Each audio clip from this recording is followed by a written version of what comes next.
নমস্কার বন্ধুরা, আপনারা কেমন আছেন? অবশ্যই আপনারা ভালো আছেন আর আমিও ভালো আছি।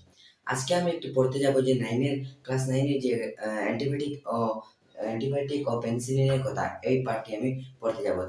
তাহলে আপনারা ভিডিওটি অবশ্যই পুরো সম্পূর্ণটা দেখবেন এবং বুঝতে পারবেন যে এই পার্টটির মধ্যে কি হয়েছিল, এবং আপনারা যদি ক্লাস 9ম শ্রেণীতে পড়েন তাহলে এই পার্টটি আপনাদের জন্য অত্যন্ত গুরুত্বপূর্ণ।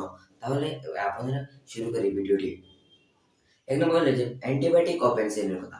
অ্যান্টিবায়োটিক মানে কি? অ্যান্টিবায়োটিক এমন একটি জিনিস হলো যে কোনো একটি অসুখ বা রোগ, মানে অ্যান্টিবায়োটিক কোনো ওষুধ, এটা যেমন মানুষের যদি জ্বর হয় তাহলে এই অ্যান্টিবায়োটিকটি, মানে ডাক্তার কাছে গেলে ডাক্তার বলে কি যে অ্যান্টিবায়োটিক নিয়ে যাও।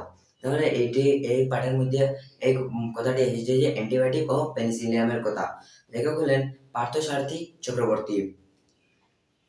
চিকিৎসা বিজ্ঞান বর্তমানে যুগকে বলা যায় অ্যান্টিবায়োটিকের যুগ। আর চিকিৎসা মানে আমাদের যে বর্তমানের যে সিচুয়েশন আছে, মানে আমাদের বর্তমানের কিছু ভালো কাজ বা ভালো চিকিৎসা, যাতে উন্নত মানের চিকিৎসা, তাকে বর্তমানে অ্যান্টিবায়োটিকের যুগ বলা হয়।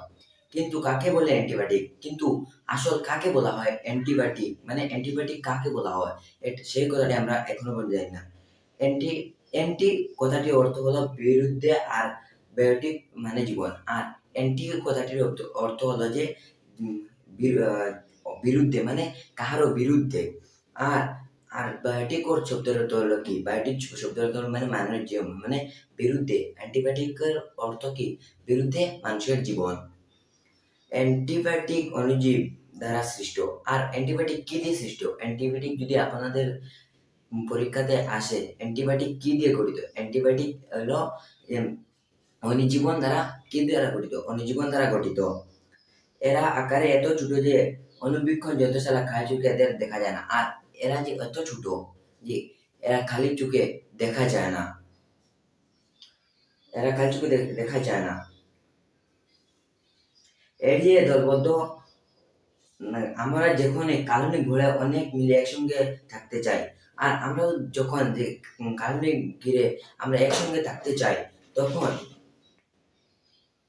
তেমনি এরা নিঃসঙ্গতা এড়িয়ে দল হয়ে বেড়ে ওঠার চেষ্টা করে। আর তেমনি ওরা নিঃসঙ্গ হয়ে দল এড়িয়ে বেঁচে থাকার চেষ্টা করে।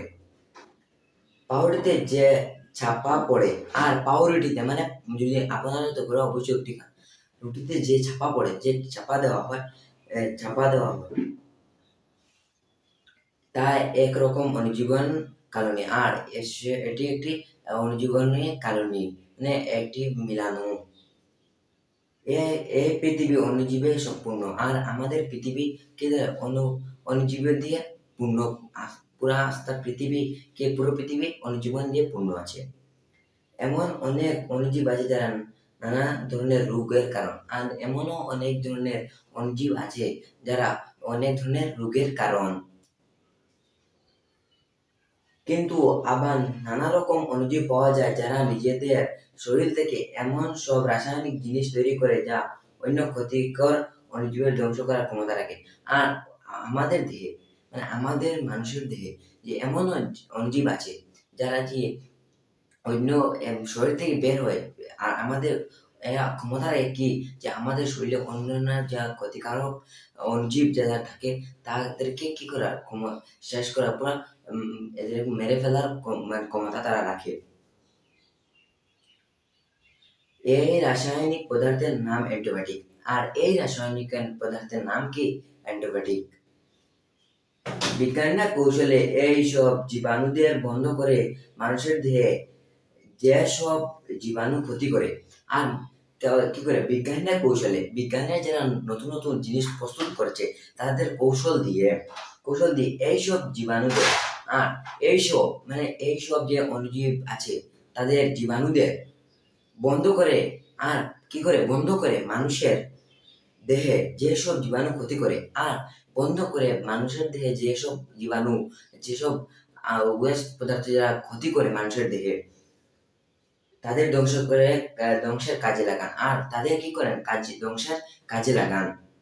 Penicillin, streptomyces, neomycin, aureomycin, garamycin, ampicillin, terramycin, chloromycetin এইসব অ্যান্টিবায়োটিক আজকাল চিকিৎসকেরা প্রায় ব্যবহৃত করে থাকেন। আর এইসব যে ৫টি জিনিস ৫-৬টি এখানে নাম দেওয়া হলো, এরা বর্তমানে আমাদের যে ডাক্তাররা প্রয়োগ করেন। আজকাল অবশ্য পেনিসিলিন থেকে রাসায়নিক পদ্ধতিতে অ্যাম্পিরিসিন তৈরি হয়েছে। আর অবশ্য আজকাল এই পেনিসিলিন থেকে রাসায়নিক পদার্থ প্রয়োগ করে। এই যে পেনিসিলিন আছে সেটি রাসায়নিক পদ্ধতিতে বর্তমানে এমপি এমপিসিলিন তৈরি করা হচ্ছে, যা নাকি পেনিসিলিনের থেকে আরো বেশি শক্তিশালী অ্যান্টিবায়োটিক। আর যা নাকি পেনিসিলিন থেকে আরো বেশি শক্তিশালী, মানে আরো বেশি শক্তিশালী, যে সে আরো মানুষের দেহের রোগ প্রতিরোধ ক্ষমতা বাড়াতে পারবে। এখনো সঠিক জানা যায়নি। আর সেটি যে সব ভালো কাজ করবে সেটা এখনো পর্যন্ত জানা যায়নি। তবে বিজ্ঞানীদের বর্তমানে ধারণা কি যে জীবাণুদের বেড়ে ওঠার জন্য সাধারণত যেসব খাদ্যের প্রয়োজন, আর জীবাণুদের যে আমাদের শরীরে যে জীবাণু আছে তাদের বেড়ে ওঠার জন্য যেসব খাদ্য প্রয়োজন হয়, অ্যান্টিবায়োটিক সেই খাদ্যের যোগান বন্ধ করে দেয়। আর কি করে অ্যান্টিবায়োটিক আমরা যখন খাই, তখন অ্যান্টিবায়োটিক ওষুধ খাই, তখন আমাদের দেহে কি করে সেই সব বন্ধ করে দেয়।